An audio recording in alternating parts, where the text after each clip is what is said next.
आज मैं फिर से आजीविका का आपका नेक्स्ट पार्ट लेके आ गई हूँ। तो चलिए स्टार्ट करते हैं। ये ना कृषि से संबंधित कुछ क्रांतियाँ हम लोग देखने वाले हैं। ठीक है, जैसे नीली क्रांति जो है ना, नीली क्रांति वो मत्स्य पालन एवं समुद्री उत्पाद से रिलेटेड है, जिसके जनक ना अरुण कृष्णन है। ठीक है, नीली क्रांति जो कि मत्स्य पालन से संबंधित है, उसके जनक अरुण कृष्णन है। पीली क्रांति जो है ना वो तिलहन उत्पादन से संबंधित है, पीली क्रांति, और जिसके जनक ना सैम पित्रोदा व शशांक पांडे रजवार हैं। ठीक है, तो तिलहन उत्पादक और सैम पित्रोदा व शशांक पांडे रजवार इसके जनक हैं। गोल कौन होता है? आलू होता है। ठीक है, तो गोल क्रांति ना आलू उत्पादन से संबंधित है। लाल क्रांति जो है ना, लाल कलर का क्या होता है? टमाटर और मांस होता है। तो लाल क्रांति ना टमाटर एवं मांस उत्पादक से संबंधित है, और जो इसके जनक जो है ना विशाल तिवारी हैं। लाल क्रांति के विशाल तिवारी इसके जनक हैं। भूरी क्रांति जो है ना वो कृषि उर्वरक रसायन से संबंधित है। भूरे कलर का होता है ना कृषि उर्वरक रसायन, तो इसलिए भूरी क्रांति जो है कृषि उर्वरक रसायन से संबंधित है। रजत क्रांति जो है ना, रजत क्रांति सिल्वर कलर, तो सिल्वर कलर का क्या होता है? अंडे व मुर्गी का जो अंडा होता है वो सब होता है ना, तो अंडे व मुर्गी पालन से संबंधित है रजत क्रांति, और इसके जनक ना इंदिरा गांधी हैं। ठीक है, अंडे मतलब रजत क्रांति के जनक इंदिरा गांधी है। गुलाबी क्रांति, ठीक है, गुलाबी क्रांति झींगा मछली के पालन से संबंधित है, और इसके जनक ना दुर्गेश पटेल हैं। ठीक है, गुलाबी क्रांति के जनक दुर्गेश पटेल हैं। ठीक है, झींगा मछली उत्पादन से संबंधित है गुलाबी क्रांति। सुनहरी क्रांति जो है ना वो झींगा मछली सुनहरी क्रांति जो है ना बागवानी तथा फल से संबंधित है। ठीक है, बागवानी तथा फल से संबंधित है। राष्ट्रीय बागवानी मिशन 2005-6 10वीं पंचवर्षीय योजना में स्टार्ट किया गया था। ठीक है, राष्ट्रीय बागवानी मिशन, तो बागवानी तथा फल से संबंधित है सुनहरी क्रांति। हरा सोना क्रांति जो है ना बांस उत्पादन से संबंधित है। हरा सोना बांस को कहा जाता है। ठीक है, और बादामी क्रांति जो है ना वो मसाला उत्पादन से संबंधित है। ठीक है, मसाला पूरा जो है उससे उत्पादन से संबंधित है बादामी क्रांति। स्वर्ण रेशा क्रांति जो है ना वो जूट उत्पादन से संबंधित है। स्वर्ण रेशा किसको कहा जाता है? जूट को कहा जाता है, तो स्वर्ण रेशा क्रांति जूट उत्पादन से संबंधित है। परामणि क्रांति, ठीक है, परामणि क्रांति जो है ना वो भिंडी उत्पादन से संबंधित है। ठीक है, परामणि क्रांति भिंडी उत्पादन से संबंधित है। सेफ्रॉन क्रांति जो है ना, सेफ्रॉन केसर उत्पादन से संबंधित है, इंग्लिश में इसको सेफ्रॉन बोलते हैं। ठीक है, और स्वर्ण या स्वर्णिम क्रांति जो है ना उद्यान और शहद से रिलेटेड है। स्वर्ण या स्वर्णिम क्रांति मतलब सोने टाइप का क्या दिखता है? शहद दिखता है ना।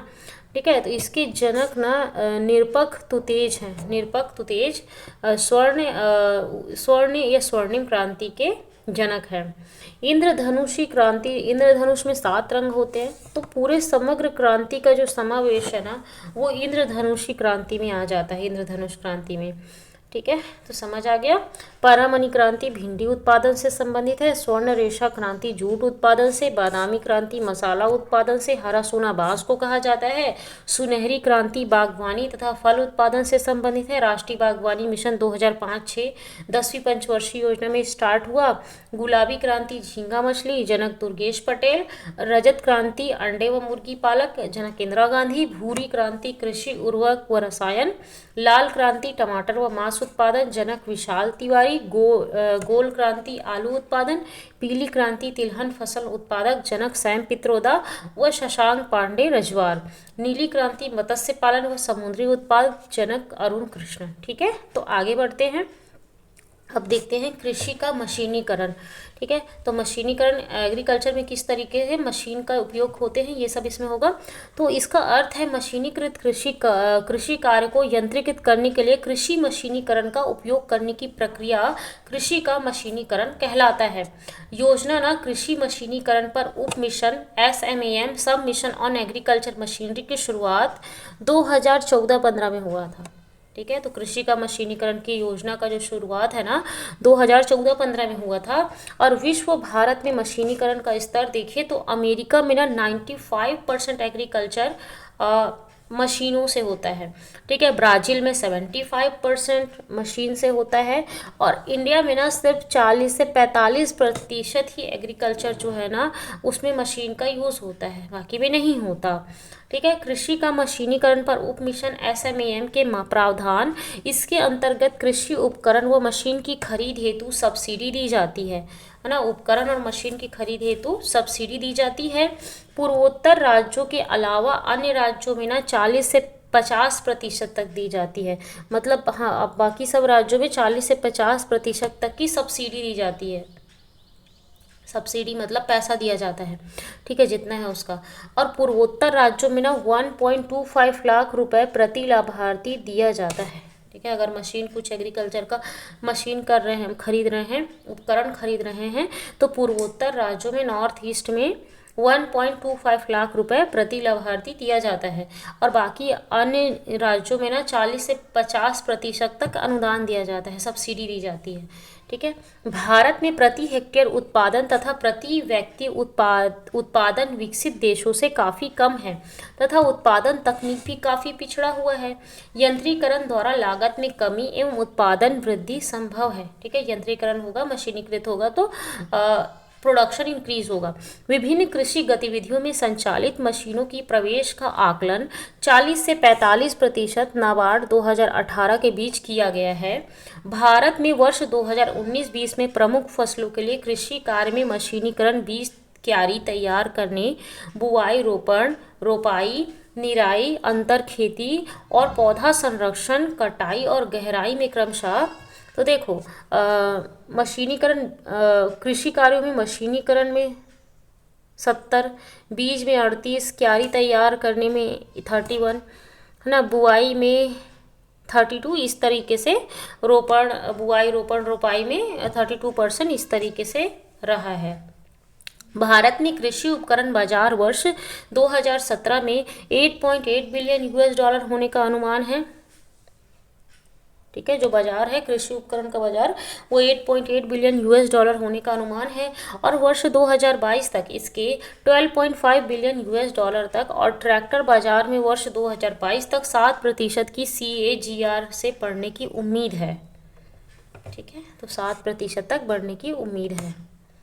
ओके, तो ये आपको समझ आ गया। ठीक है, कृषि मशीनीकरण पर गवर्नमेंट 2014-15 से इनका योजना स्टार्ट किया था और भारत में 40 से 45% भाग में ही मशीनीकृत मशीनों का यूज़ किया जाता है। ठीक है, और 40 से 50% तक क्या मिलता है अन्य राज्यों में, जैसे कि हमारे छत्तीसगढ़ में, तो छत्तीसगढ़ में अनुदान मिलता है और पूर्वोत्तर राज्यों में 1.25% मिलता है। ठीक है, तो इस तरीके से गवर्नमेंट मशीनीकृत को बढ़ावा देना चाहती है क्योंकि हमारा एग्रीकल्चर प्रोडक्शन इंक्रीज होगा उससे। ठीक है, अब उसके बाद में आते हैं सकारात्मक पक्ष लाभ। ठीक है, कृषि का यंत्रीकरण हुआ है तो उसका सकारात्मक पक्ष लाभ क्या है, तो प्रति हेक्टेयर उत्पादन में वृद्धि होगा, खाद्यान्न आत्मनिर्भरता प्राप्त करने में सहायक, उत्पादन लागत में कमी। ठीक है, मतलब जो लागत है, पैसा जो लग रहा है उसमें कमी आएगी, कार्य शीघ्रता से होगा, कृषकों की आय में वृद्धि होगी और ऊसर भूमि को कृषि योग्य बनाने में सहायक होगा। ठीक है, बड़े पैमाने पर कृषि संभव हो पाएगा। ठीक है, बड़े पैमाने पर कृषि का व्यवसाय के रूप में विकास होगा, मतलब बिजनेस के फॉर्म में, और उसको एक्सपोर्ट भी कर पाएंगे। उद्योगों को कच्चा माल मिलेगा और श्रम की कुशलता में वृद्धि होगी, है ना, उनकी कुशलता, क्योंकि उनको मशीन ऑपरेट करने के लिए सीखना पड़ेगा, तो कुशलता में वृद्धि होगी, कृषि फॉर्म में सुधार होगा, उपभोक्ताओं को लाभ मिलेगा, सस्ता खाद मिलेगा और सहायक उद्योगों का विकास होगा। ठीक है, और रोजगार में वृद्धि होगी। सीमिताएं या हानि क्या है, तो छोटे बिखरे खेत में ना औसत 2 हेक्टेयर से छोटा। ठीक है, छोटे बिखरे खेत औसत 2 हेक्टेयर से छोटा। बेरोजगारी का भय ना, ट्रैक्टर 8% व पंप सेट 16% मानव श्रम में कमी करता है। ठीक है, तो क्या